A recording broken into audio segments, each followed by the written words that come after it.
Ya, kembali lagi di Apa Kabar Indonesia Pagi. Yang Anda saksikan saat ini adalah video amatir detik-detik korban atas nama Sifak Helianto terkapar bersimbah darah pemirsa usai mendapat sabetan celurit di Jalan Raya Bromo Muneng Probolinggo Jawa Timur.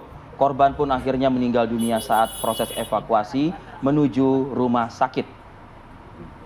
Peristiwa ini terjadi hanya karena meminjam motor dan digadaikan oleh seorang teman yang akhirnya berujung kepada aksi penikaman celurit dan berujung kepada meninggal dunianya korban ya. Dan tersangka sendiri berhasil ditangkap pemirsa di rumahnya. Dalam penuturannya di hadapan pihak kepolisian, tersangka ini mengaku nekat membunuh korban karena kesal motornya dipinjam dan digadaikan oleh korban. Didasari rasa emosi ketika bertemu dengan korban, tersangka langsung membacok korban menggunakan celurit dari balik bajunya, kemudian meninggalkan korban teronggok begitu saja di jalan.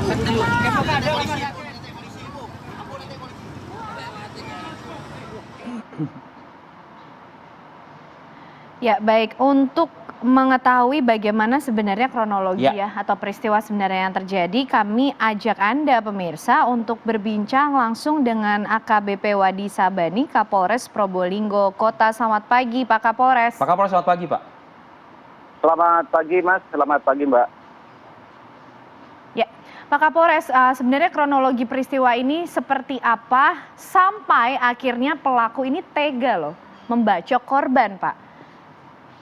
Baik, jadi untuk kejadiannya itu sendiri, itu pada hari Kamis siang, kurang lebih antara pukul 12 sampai pukul 1 siang, 30 Juni 2022, pelaku bersama korban ini janjian bertemu, kemudian dari si korban ini menyampaikan ke pihak pelaku, kalau memang pihak pelaku mau menebus motornya, ayo saya antarkan. Nah, si pihak pelaku ini kemudian, ya saya akan menebus. Janjianlah mereka ketemu dan bertemu di TKP tersebut di Jalan Sukapura, wilayah Muneng. Dan memang karena sudah kesal, si pelaku sudah kesal, dia sudah mempersiapkan juga celuritnya. Jadi ketika bertemu dengan korban berada posisinya menggunakan motor di depan motor yang digunakan si pelaku turun dan lalu menyabetkan celuritnya ke bagian muka sebelah kanan sampai ke arah belakang. Nah ini kejadian tersebut disebabkan oleh si pelaku ini kesal. Sebulan yang lalu korban meminjam sepeda motor, ketika diminta dijanji-janji saja namun tidak terrealisasi. Baru kemudian diketahui si korban ini menyampaikan bahwa motornya sudah digadaikan dan silakan kalau mau ditebus pelaku agar menebus dengan membayarnya kembali. Nah ini yang membuat si pelaku ini kesal sehingga kejadian pembacokan menggunakan celurit tersebut di hari Kamis siang itu terjadi, Mbak.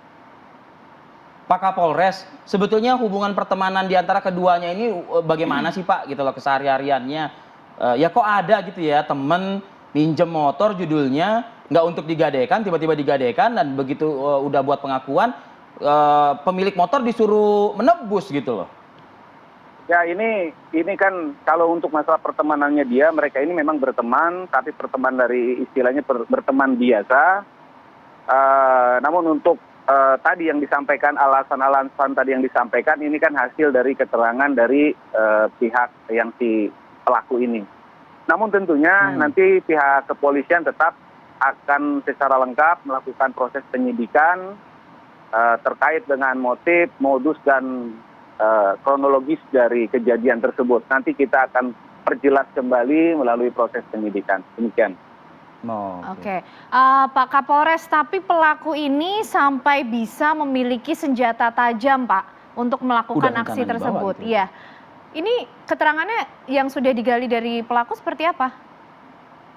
Ya itu tadi, karena dia kesal tadi, dia sudah mempersiapkan diri dari rumahnya dengan membawa senjata tajam jenis celurit tersebut di pinggangnya. Memang dia sudah ada istilahnya persiapan atau niatan untuk melukai ke si korban ini. Hmm. Keseharian apa mungkin profesi ya dari pelaku dan korban apa Pak Kapolres? Untuk keseharian pekerjaan mereka masih serabutan, buruh. Artinya ketika ada yang menyuruh melakukan satu pekerjaan, ya mereka kerjakan serabutan aja. Oke. Adakah mungkin juga tergali keterangan dari pelaku Pak, alasan korban meminjam dalam waktu yang cukup lama ya, 1 bulan ya begitu loh. Untuk apa itu Pak kendaraan bermotornya Pak? Ya artinya dari keterangan sih si pihak korban ini pokoknya meminjam, tetapi ketika mau diminta lagi, dia hanya menjanjikan. Ini kan waktu kejadian sebulan yang lalu lah meminjamnya. Terus diminta, mana motor saya? Oh ya nanti besok, nanti besok. Akhirnya sudah sampai ke 1 bulan kemudian gitu. Nah begitu ditanyakan yang benar motor saya kemana, nah si korban ini mengaku bahwa motor milik pelaku ini sudah digadaikan karena dia butuh uang. Oke. Nah Pak Kapolres, sampai saat ini artinya proses apa lagi yang tengah dilakukan oleh pihak kepolisian Pak untuk mengusut adanya peristiwa ini? Ya tentunya pasca kejadian tersebut ketika terjadi di Kamis siang, pihak kepolisian dilapori oleh masyarakat langsung berusaha membawa korban ke rumah sakit, namun ternyata memang di rumah sakit korban meninggal dunia. Nah kemudian untuk selanjutnya kita lakukan penyelidikan, didapatkan informasi bahwa pelaku atas nama SB tadi berada di salah satu rumah kepala desa. Kita lakukan penjemputan ke lokasi dan betul yang bersangkutan ada di situ dan lalu kita lakukan pengamanan berikut barang bukti.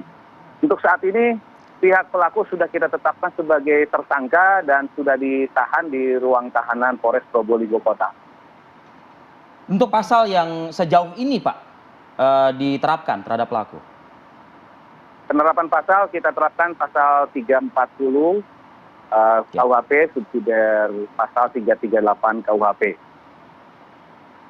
Baik. Ajun Komisaris Besar Polisi Wadi Sabani, Kapolres Probolinggo Kota.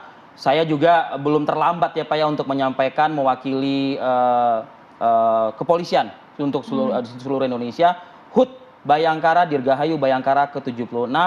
Semoga semakin presisi dan melekat bersama dengan masyarakat. Betul. Baik, terima kasih Pak Kapolres atas waktu dan informasinya pagi hari ini di Apa Kabar Indonesia Pagi. Sehat selalu Bapak. Sukses Pak.